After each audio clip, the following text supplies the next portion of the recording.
All right, welcome back to your passion, purpose, and personal brand today, where we're going to explore a more human way of doing business and help you become the next version of yourself. I'm your host, Lisa McGuire, and today we are diving to a topic that affects every business owner. Whether you want to admit it or not, financial anxiety is what we're going to talk about. And today I have Brian Rump. He is a business coach, a hypnotist, and a former commercial banker who specializes in helping entrepreneurs rewrite their money story. So after 20 years in banking, consulting, and coaching, Brian has this very deep understanding of how financial trauma, often invisible and inherited, can quietly hold us back from building the businesses we were truly meant to lead. And Brian's not here to talk about spreadsheets or quick get-rich formulas. He's here to help us to get underneath the numbers and about the emotions and energy that drive our financial decisions and how we can shift these patterns for good. Brian, welcome to the show. Oh, thank you. What a wonderful introduction. Well, thanks so much. I think when I first learned that you did this, I know how sorely it's needed because I can't think of one person that there is a money story that does not impact their ability to do business. But where I want to start with, commercial banker, hypnotist, financial anxiety. What an interesting career from banking to coaching and even hypnosis. Those are very different sides of your brain. How did you get to that place?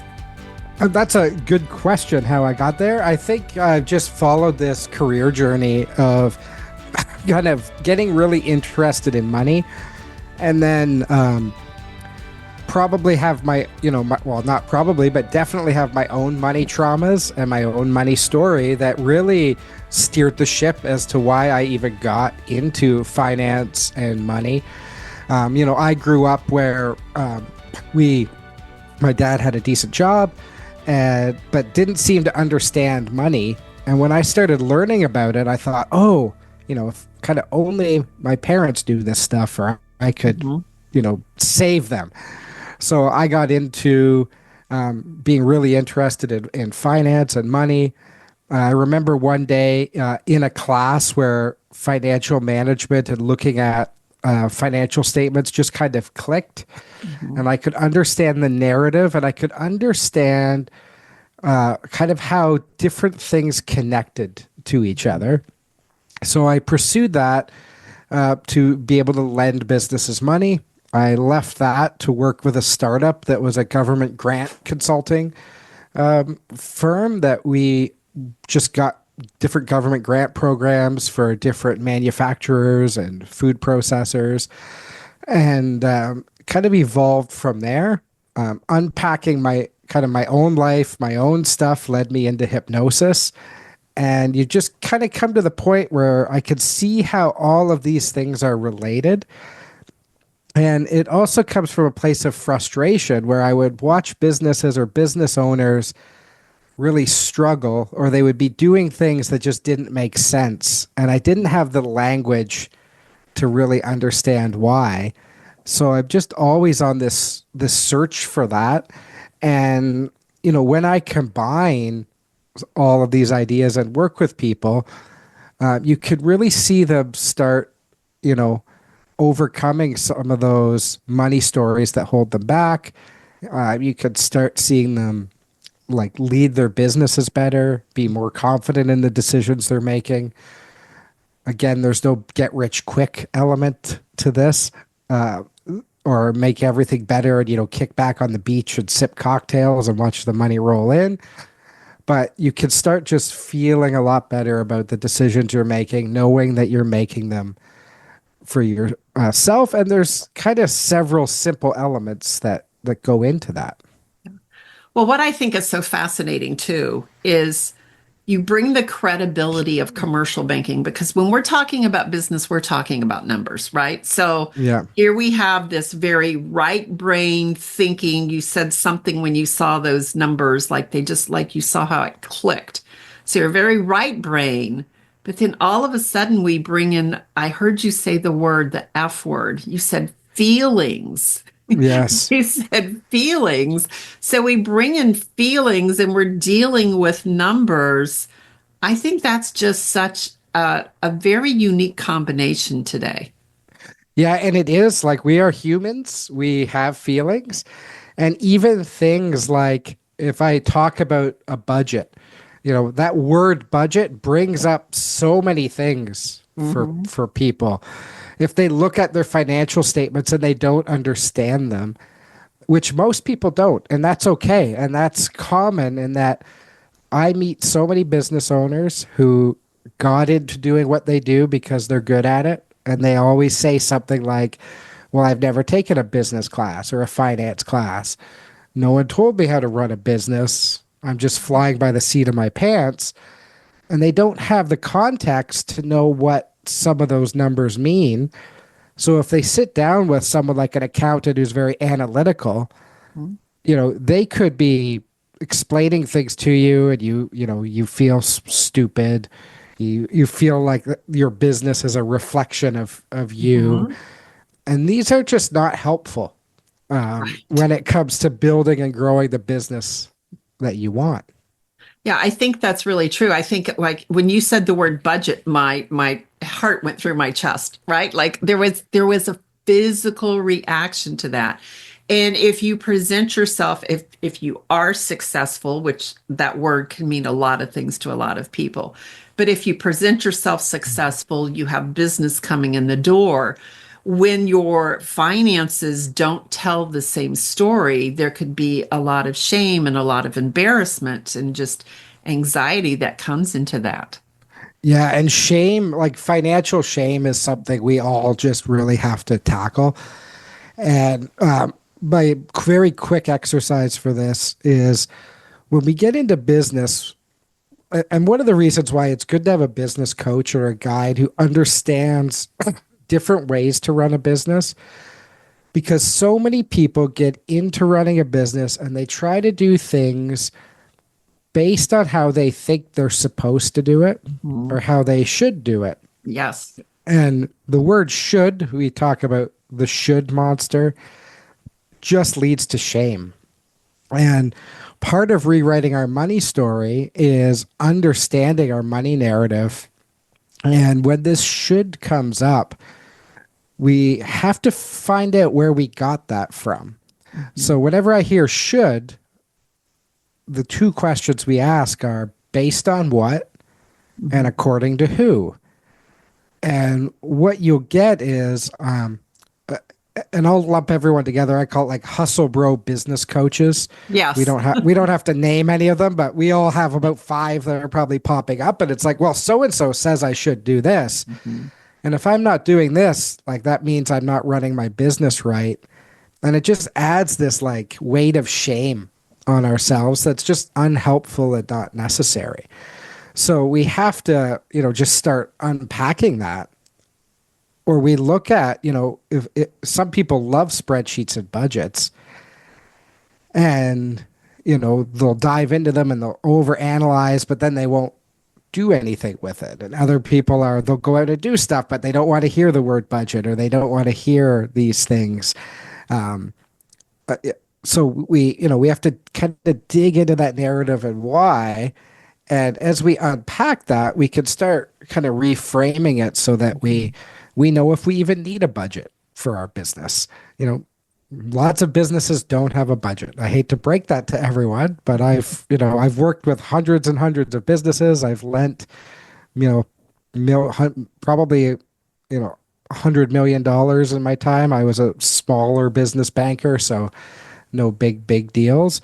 And lots of businesses run that way. And when we understand kind of the way reality works and start fitting it to us, we can just feel better about it and not lose sleep over, wondering if I need a budget or not. No, that's really true. And I think the thing is, you talk about that every business has some money story. What are some common money stories that hold people back? I know you just talked about one, but I know there's a lot more.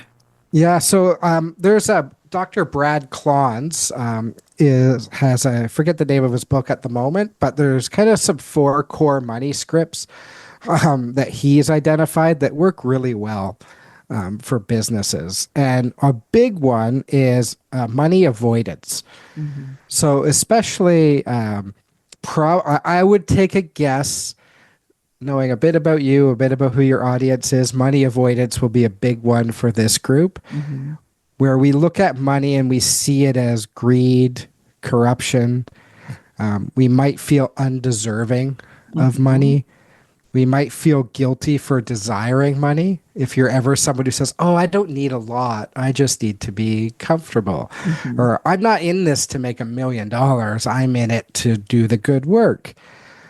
And we avoid thinking about money. So we kind of push it off. We avoid it. This one is me as well. I've had to come to terms with, as much as I work in money and force myself to, make my own money decisions and go through things, I avoid money. I've had to work well on feeling safe to desire money and feeling Mm-hmm. safe to hold on to money. So when we start kind of seeing which one of these scripts is dominating us, we can now unpack that a little bit and change it. And the good part about this is, a lot of times as entrepreneurs, I think we have really strong money scripts, and there's reasons we get into entrepreneurship, and they usually really help us get to where we are now. And then that, we get going, we get some success, things start leveling out. But to really take our next step in our success, we have to tackle these money scripts and get through them. Yes, I Yeah. Yeah, I think the awareness is so important, Brian. I know a few years ago was having a conversation not related to business, and someone mentioned it was a celebrity and how many millions of dollars they made. And what came out of my mouth, I'd been talking about money in other areas, but what came out of my mouth was, yes, but they're probably not happy, right? So look at that story I carried. Just because you have all of this money doesn't mean you're happy. Well, then I looked at where else in my life that it really applied, and where did that story come from, right? Like, what Yeah. is the source of that? And you might be right. I mean, we don't know Mhm. someone else's thing, but another money script, as you say, that is money status, where your net worth is your self worth. Mhm. And these people are prone to gambling. They'll lie about money. So again, could be a millionaire. I've heard people, brag about all the money they make, and then I wonder why they don't have any, right? Or, Yes. they'll talk about, I've met some coaches or people who will talk about, oh, I have this many dollars per month coming in, or I did a launch that was six figures, Mhm. and then they don't want to spend $200 on something because they can't afford it. And I'm thinking, well, are you lying about how much you made, or are you just really bad at money? Um, you know, Again, we can unpack that. And money status, they lead to overspending, unhappiness, anxiety. So they're in that constant chase. Mhm. Mhm. Another one that I really see in entrepreneurship is money vigilance. And this is the idea that money should be saved. Handouts are bad. They avoid buying anything on credit. They have anxiety over money. They don't want to hire people to do things for them. They're the type that just, don't want to spend anything. And that really can hold you back Mhm. as well. I work with a lot of craftspeople. I've worked with a lot of trades type people who have to invest in Mhm. things like equipment. And some people get into it and they don't want any debt at all. And, for certain types of businesses, responsible use of debt is just a tool you need to grow your wealth. And it can really hold you back if you just won't take on any debt. I'll give you an example. I won't name the client because if anyone local to me hears it, they would might know who it is. But it's a company that makes a product, delivers it. It's a really popular product. And when I was first a commercial banker, they'd been around a long time, but the people in charge just did not like debt. They had worked hard, they had paid off all their debt, and they thought, well, we'll just ride it how it is now. Mhm. Every year they would have a busy summer and they would buy another tractor trailer to deliver their product and be able to, expand their market a little bit. They, through some negotiations, came open to the idea of borrowing. And instead of, buying a tractor trailer to deliver, and these were like, I think $250,000 at the time, they thought, well, what if you bought three and paid them off over 3 years? Mm. And so they did that. And I would guess, I don't know because I haven't seen the numbers for this company, they have to be at least 10 times the size they were Yeah. when this happened because they started being open to financing for expansion. And the demand for their product is so large that, they're just keeping up to it. So there was there's this balance of choosing maybe to say Mhm. stay small, but when we overcome that vigilance and not wanting to spend or not wanting to take on debt, when it fits our business and the growth that we want, we can, feel better about it and get that growth. Yeah. And I work on people just being okay with a reasonable amount of debt because it's too stressful really without it. Yeah, I can see that situation. And that takes me to, one thing that really stood out to me when we chatted a week or so ago when we met is you say that every business problem is a money problem in disguise. Could you walk us through what you mean by that? Yeah, I'm trying to, I will take almost any problem and dig down. And usually it's, we might be afraid of conflict with an employee if they're not doing their job. We might be afraid of, like that sort of scarcity of, well, what if I make this decision and sales don't happen? It's a money story. Um, we're trying to think of another one here, but people they worry about, well, what if the money stops? Hmm. And pretty much every problem is related to that. Or, say I have an employee who's not doing their job and I haven't addressed it yet. If I fire them, maybe I won't find anyone who will be able to do it, and then I will then lose money. So instead of feeling confident knowing things are going to work out, then you might not make that change.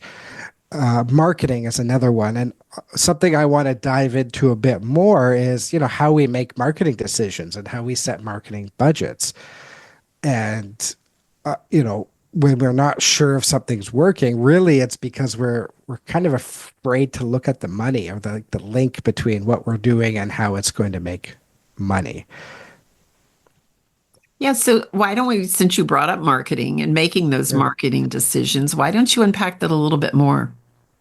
Yeah, and it's something I always like, uh, really have to do business by business. You and I both know a lot of people in the marketing world, and there's marketers who charge, $500 a month for some stuff, and there's ones who charge $10,000 a month. And really, it depends on the scope and scale of the business and what they're doing. And what I see a lot of is people are afraid to do marketing. They're afraid to invest. Sometimes they overinvest. I myself, when I jumped into business, I knew this marketing guy who was great, and I paid him $10,000, and he built this beautiful website. And then at one point, he was like, "Well, what do you want on it?" And I didn't know at the time kind of that copy wasn't part of it. So then Mm. I had to go pay someone to do some copy. And I had this beautiful site that essentially did nothing for me. And it was not a great money decision. It's a big lesson for me. But, there's times where, do we need the $1,000 website? Do we need the $10,000 website? Are we digging into what does it actually what do our clients need to be able to see, to be able to do business with us, and does our service fee match up to what that cost is? So even unpacking something that seems kind of simple like that helps us know where to put our resources. Same with social media. Like the best social media you see usually is like a price tag much higher than you think, Mhm. and they're dealing with large numbers of people, and to get their return on investment. And as a maybe a smaller entrepreneur or someone newer, you think, oh, I should be able to do that. Or, well, maybe if I try to invest in like the discount person, Mhm. it will work. So all of these things happen, and we're trying to run our business, and we're trying to manage things, and it's just this swirl of stuff that causes anxiety. And it's all money decisions, because with your business, money's going out, you're worried about it coming in, and it could get you in this tailspin that just never seems to go away. And I think you really bring up a great point here, Brian. For many business owners, they're not marketing specialists. Like they have their skill, they have their service, they have their product, they do that really well. And marketers are not one size fits all. There's so many different layers in marketing. I call it a stinky onion. The more you get into it, the more Yeah. complex it gets. But I think, a really great point is your story. You thought you were buying a website, not understanding what exactly was included and not included. And this is where, as a business owner, ask that question. What is included? What does this mean at the end? What outcome am I getting? I do want to share a story. I had a former client that we worked together for a little bit, but then we decided to part ways. And what happened is they came to me with their own money story. And this is where I've learned a lesson. They didn't understand marketing, and they came in and told the previous marketing people this is what they wanted, but they didn't build it into a comprehensive plan. So they saw a competitor do this one thing. They decided they wanted to do that one thing, but didn't see how it fit into an overall marketing strategy. So, this is where, whether you're starting in business or a little further on, it is so worth the investment of working with someone who understands marketing. They do it all day, every day, and to know what strategy you need to use, because a website alone, build it and they will come, doesn't always happen, right? It just does. Yeah. Yeah. All right. Well, I want to jump into. I was amazed. I did not know this existed, that you have a certification in the trauma of money. Yes. Tell me a little bit about, how do you define the trauma of money? What is that? Yeah. So I get the quick way is, so first of all, when we use the word trauma, the definition I like the best is a heightened state of emotion. Mm. So there's kind of, people are familiar with big T trauma, abuse, those types of things. But there's like heightened states of emotion, throughout our life that we probably aren't even aware of as children, and they impact us. So most of our money stories come from that. Give you an example. There's a book, I think we'll talk about it in a bit, called Everything But Money. One of my early money stories is printed in that.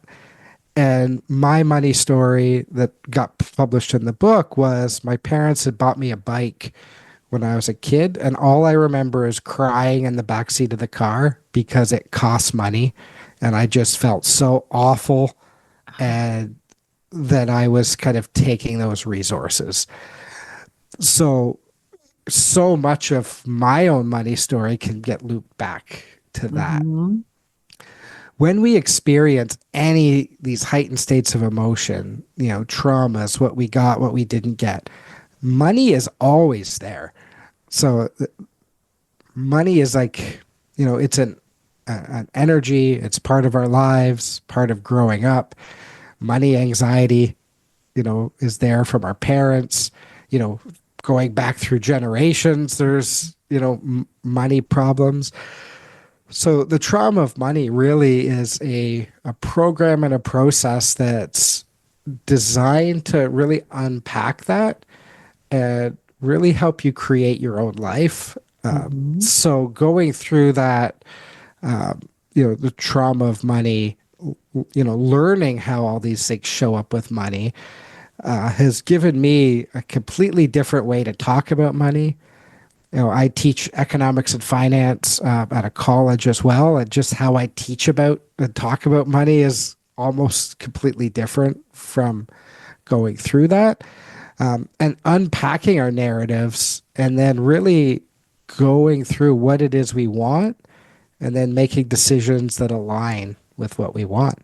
Hmm. I see so much of a need for clarity too, because we aren't aware that we carry this, which brings me to the point that you also are a hypnotist. And so I think a lot of times when people are unfamiliar with hypnotism, we automatically go to, oh, they're going to make me do something that I wouldn't normally do. But how do you take this trauma of money and hypnosis and bring them together to help business owners? Yeah, so hypnosis is a tool we use, and we're working with our subconscious minds. So, what we're really doing is we're slowing down our brain waves, and I have a whole other talk that we could do digging into how hypnosis works and what it is. But we're slow down our brain waves, getting ourselves into a state of focused relaxation. Mhm. And there's some techniques we can use that help us release some of that guilt and shame around money. We can do things like, regress to maybe a time in our early life where this stuff came up and reframe, that event. And if we can, reframe the event, change the emotion around it, it cannot dominate us anymore. I have some clients say things like, ever since that session, I just don't feel that way anymore. Like it's a Mhm. pattern you've always had, and it's just gone. So I like to, the entry point really is financial anxiety, but really that financial anxiety is, typically related to something else. Some, Mhm. emotions we carry, at the end of the day, fears that we might have, and a lot of times our fears aren't real fears. Mhm. And instead of just consciously telling you they're not real fears, we help you deeply internalize and feel that new sense of feeling. Yes, someone else telling you it's not a real fear doesn't register, but you have to own it. But Brian, I think the thing you talked about, like it could be inherited through generations. I went through a money exercise, which was so fascinating to me because I wanted to know where did my beliefs about money come into being. And there was an exercise I did is I looked at my parents, my father and my mother, and I wrote what I thought their money beliefs were. Mm. And what I came up with is my father had 12 beliefs about money, and my mother had 25 beliefs about money. And none of them were aligned. So if I look at this, that's a total of 37 beliefs about money that I got to observe as I was growing up. And I looked to see which one of those I had chosen and realized that it was the power to choose or to not choose those. So, how how do you suggest people would maybe begin to identify their money beliefs?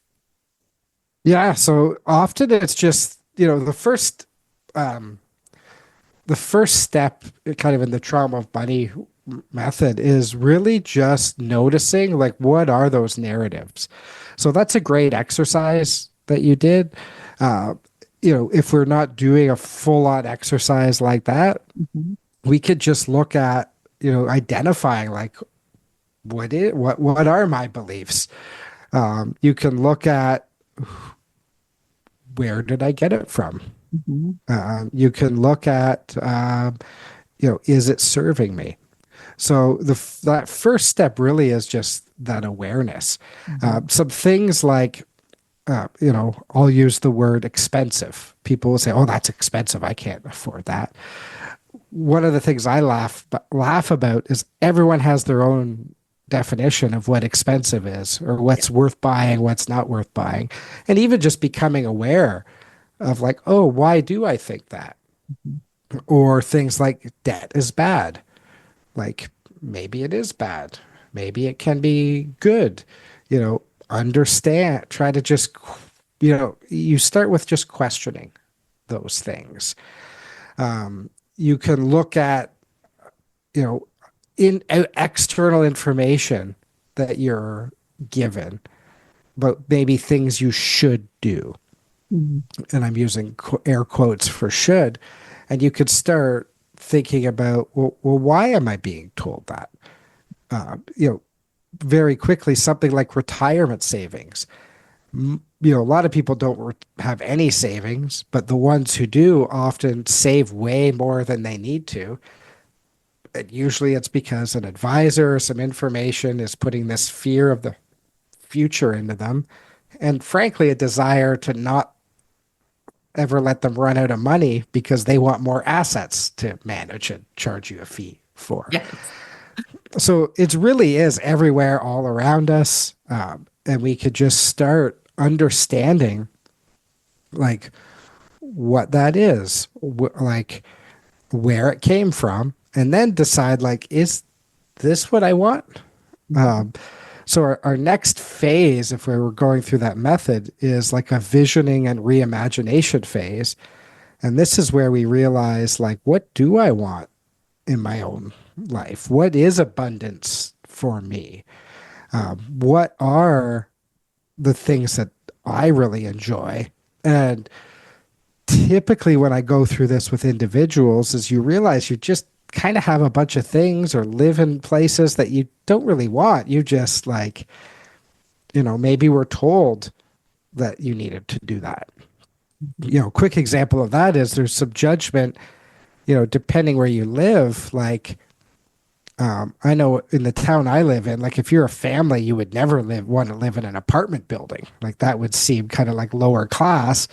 Yet I know people who grew up in a city and they can't imagine not living in an apartment building.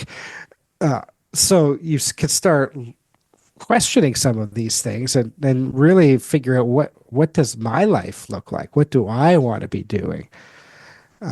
And when we start getting into that, we could start identifying these beliefs, these suggestions that we have that maybe don't serve us, and we can work on releasing them. Yes. And I think that the whole thing about awareness and just understanding your relationship with money, that first thing of understanding is this financial anxiety and what it is doing. But, after you work with clients, Brian, that they moved from this financial anxiety to financial confidence, what changes do you see in them in how they show up in their business, how they show up in their life? Yeah, I think I have a couple clients right now who I would say are just kind of rocking it at life. And both of them aren't rolling in money, but they're just confident that they're on the right track. So one client, for example, has really built his business so that he could take a lot of time off in the summer with his kids. He works 4 days a week. He's been able to make decisions to really focus on the clients he wants and design systems that kind of get it done at a pretty low cost. And he's just really happy with that. And in this case, this person had kind of a big business investment that didn't go great, so he'd digging himself out of a hole. But all these actions are helping that happen, and there's just a confidence there of like proven ability to take steps forward, make things happen, overcome big challenges. And what I love about that is when you've been through something like that, you understand that you can get out of it and it's not the end of the world. So the amount of fear of the future just kind of goes away. Another client I have talks about, you know, one night they were going to lose some sleep over kind of a pending cash flow crisis, a bunch of bills that needed to be paid and the cash wasn't there. And he told me, I was about to lose some sleep, but I just remembered I hadn't gone through the cash flow process that you showed me. So I said, well, I'm not going to lose sleep until I do that, and was able to sleep. The next morning, kind of went through with their plan that we had for when these things happen, and everything turned out fine. They got through by the skin of their teeth. It was a tough season for them, but they had the confidence to know that they're doing the right things and they know what to do when things feel wrong. And I love those because other people I've worked with would, you know, panic. They would lose sleep.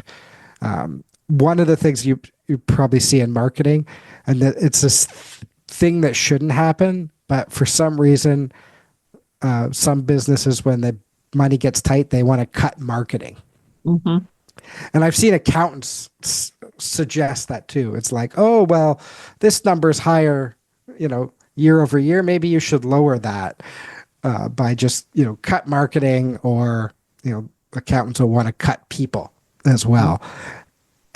And that doesn't always make any sense at all, because you know, it's like trying to run a marathon, and when you see the finish line, you stab yourself in the leg. It's, you know, hope that extra pain will maybe get you across it. So just, you know, having that confidence that you have a plan, you can tackle these things and get through it. To me, that's what the goal is. It's not rolling in money. It's not get rich quick, but it's really being able to build your business your way for the lifestyle you want. And that's not an easy thing to do, but it's not impossible at all. And I believe that unpacking our money stuff is, you know, a big part of the journey to get there. Yeah, if you're looking at lifestyle design, it doesn't mean you have to design your business like everyone else's. And, you know, your point about cutting marketing, you're cutting off your fuel to your business when you cut marketing. And a lot of people don't see that, that is exactly what's happening. So, Brian, one thing, if you looked at your LinkedIn profile, the banner at the top, you have a mantra that says, maybe you should talk to Brian. And that tells me someone's probably said that before. So tell us the kind of people that usually find their way to you, and how do you help them move forward? What are the different ways they can work with you? Yeah, so I love that. And I picked that up from a friend of mine, because I realized most of my clients have come because somebody says, maybe you should talk to Brian. I love tackling kind of odd problems, people who are, you know, have something that doesn't seem easily solvable, struggling with money, struggling with cash flow, and I can help get them straight for that. So typically, everyone I work with, I always start with a free call. You can check me out with a half-hour call if you're ready to kind of jump in and experience some coaching. You know, I'll invest an hour in people to kind of help build that trust. You know, see if it's great to work together. I work one-on-one with businesses, so I work really well with business owners or small teams where I could just be a different voice and perspective and help take them through that. I have a 12-month program that really walks us through kind of the trauma of money process kind of layered in with some business coaching that really, helps us go through that journey of identifying changes and then making them and adapting through some of those things. And I do hypnosis as well. So I have a 90-day program for hypnosis. If you want kind of the fast track to completely change how you think about money, then we can do that together in 90 days and get things turned around. So that's how we do that. BrianRump.com is my website. Brian at profitcoach.ca is my email, or you can hunt me down on LinkedIn. There's another way to get in touch with me. Yeah, and we'll put all those things in the show notes for sure. So for listeners who are feeling stuck or overwhelmed with money decisions, what is one small thing that you'd like to leave them with to help them begin to shift that energy? Yeah, so I think I was thinking about kind of what I would share for that. Mm-hmm. And one of the things we constantly have to be doing, and I have to do this as well, is like the past is the past, and we have to let go of the past. We have to do what's best for our future based on kind of what we have now. But one of these things we could say to ourselves that just really helps is, I forgive myself for the things I did to survive. Mm-hmm. So often in business, we beat ourselves up for bad business decisions. I actually believe that you're not a real business owner until you've wasted 10 grand on something that didn't work. Like it's these like kind of rites of passage that we go through. And, shame is not helpful. I heard the other day, if shame worked, you'd be set. Mm-hmm. And so, the thing I use when we think about these decisions or want to beat ourselves up, at the end of the day, those behaviors, we did them in some part to survive. So I forgive myself for the things I did to survive is just a great reframe for that. And then the other is just noticing where should is coming up in your life, and understand that you're probably getting it from someone else and it might not fit your business. And I see it all the time in different offerings people have or things people think they should be doing. Like, I should have a big, elaborate, automated sales funnel. Mm-hmm. You might not need one, might not be in your business. So, like, don't beat yourself up for not having it. So, as we start noticing these things, noticing our money narratives, we can then start working with them to create the life we really want. Yes. And then one last thing is you do have a quiz, don't you, for folks? Financial anxiety quiz? Tell us about that. Yeah. So brianrupp.com/financial anxiety quiz. And it's designed to, spark some of these narratives for small business owners. So it's called a quiz. Really, my goal with that quiz, I forget how many questions there are. It's not too many. It's not overwhelming. Feedback's been great. I've been really amazed at how many, something comes up. So even we talked about budgets earlier. There's a question around budgets. Go through the quiz, notice what comes up for you with each question. And then, depending on your answers, there's some categories for kind of maybe where you are in your financial anxiety. And then I'm available for some helpful tips to help you with some specific things that will help you improve that. Well, Brian, thank you so much for being with us. You've provided a wealth of resources and definitely something for all of us to think about. Oh, you're very welcome. It's been my pleasure. And I can't wait to maybe do it again or meet some of the people in your audience. All right. So Brian has really helped us see how we can blend the practical and the profound to show us how money is never just about dollars and cents. It's about who we are, what we believe, and what we're willing to allow into our lives. For those of you listening, if something Brian shared today sparked your curiosity, I invite you to take his quiz. How much financial anxiety do you have as a business owner? And you can also connect with Brian in one of the links in the show notes. And if you know someone stuck in the cycle of financial worry, maybe they should talk to Brian too. Go talk to Brian, right?